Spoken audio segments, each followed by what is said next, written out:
The New York Stock Exchange. When the funds in your 401k buy or sell stocks, chances are they trade them here or on another big exchange like the NASDAQ. Every time funds do that, brokers charge a fee. It's a legitimate cost, but the funds don't pay it.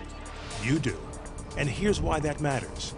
Critics say brokerage fees can double the cost of your funds without you knowing it, because funds deduct this charge from your returns without sending you a bill. When Augri Ledbetter, a Ford hourly worker in Chicago, heard that, she wasn't just mad, she was damn mad and pissed off. That's sweet. If I figured I could get more money and I've lost it because I wasn't informed because Ford didn't try to inform us, I'd be damn mad. No doubt. To learn more about hidden brokerage costs, we headed to Bluegrass Country to talk some more with Dr. Greg Caston, president of Unified Trust Company, and a board-certified anesthesiologist whose chief specialty these days is diagnosing what ails retirement plans.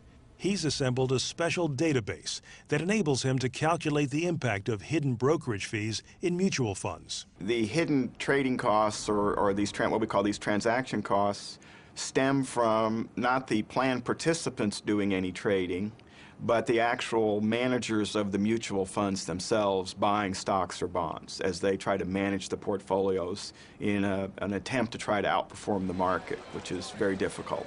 What's difficult is also expensive. Only funds don't disclose all the charges incurred when they trade.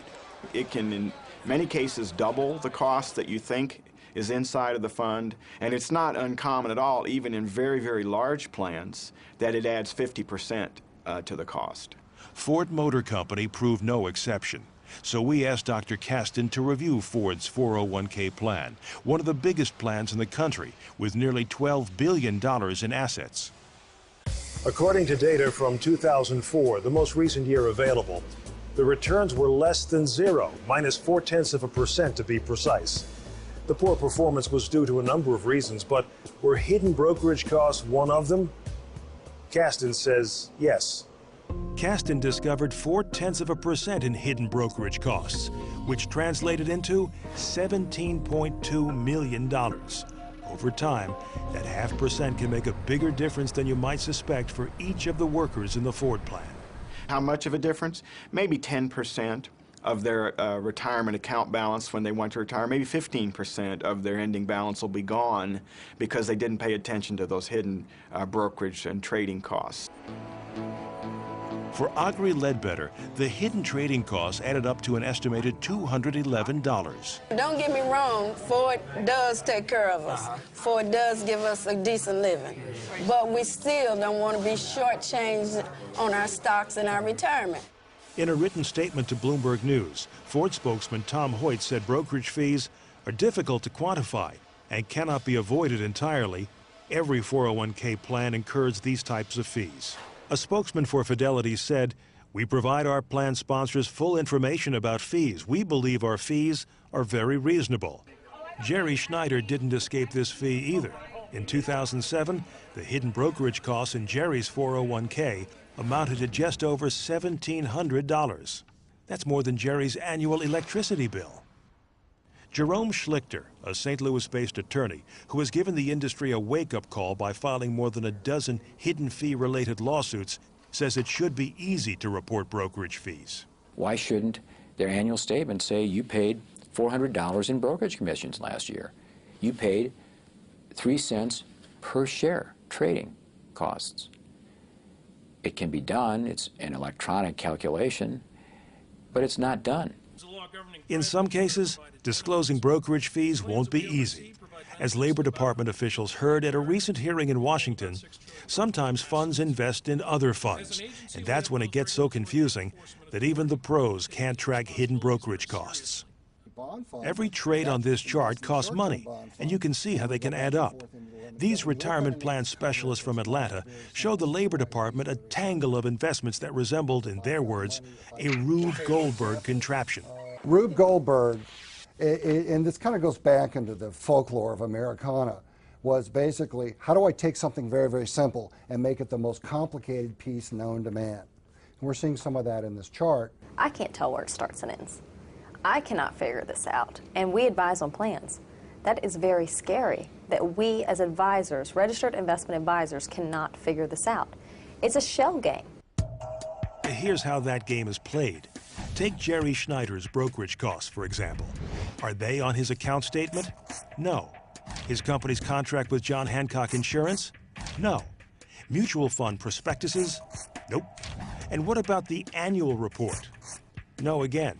They're here in a document called a Statement of Additional Information, or SAI. This SAI for one of Jerry's funds lists the brokerage fees starting on page 118.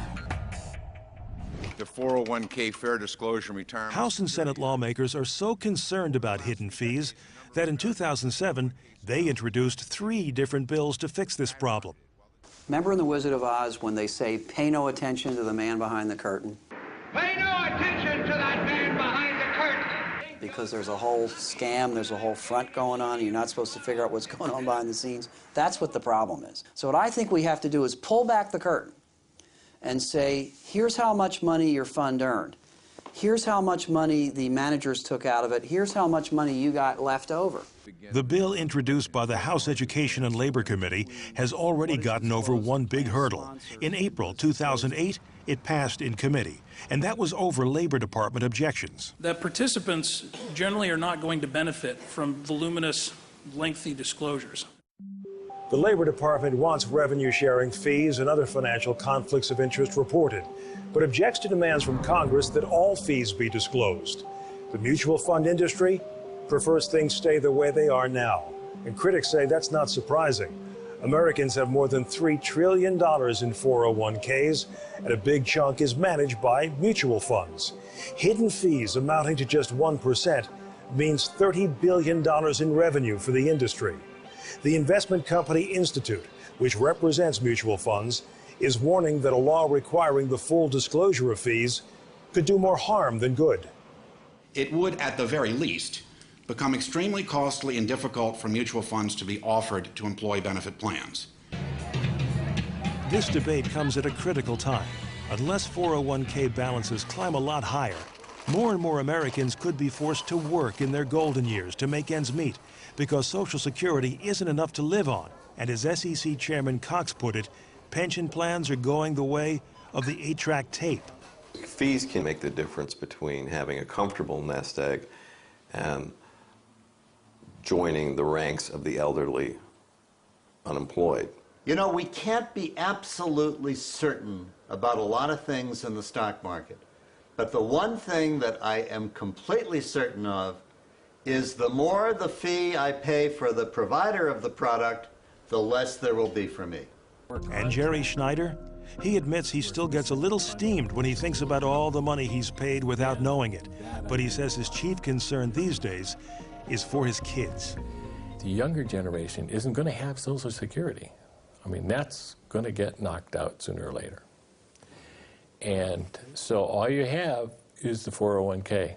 I mean, basically, that's going to determine whether you're eating dog food or steak. If the data from the AARP is anything to go by, some 40 million Americans have no clue what their retirement plans really cost. Jerry Schneider has been paying at least 30 times more than he thought he was paying. Perhaps even more scary is the fact that there's no way to know if you're one of those paying fees that could drain half your potential retirement savings. Because right now, the companies providing the plans are under no obligation to tell you. I'm Mike Schneider. Thanks for joining us.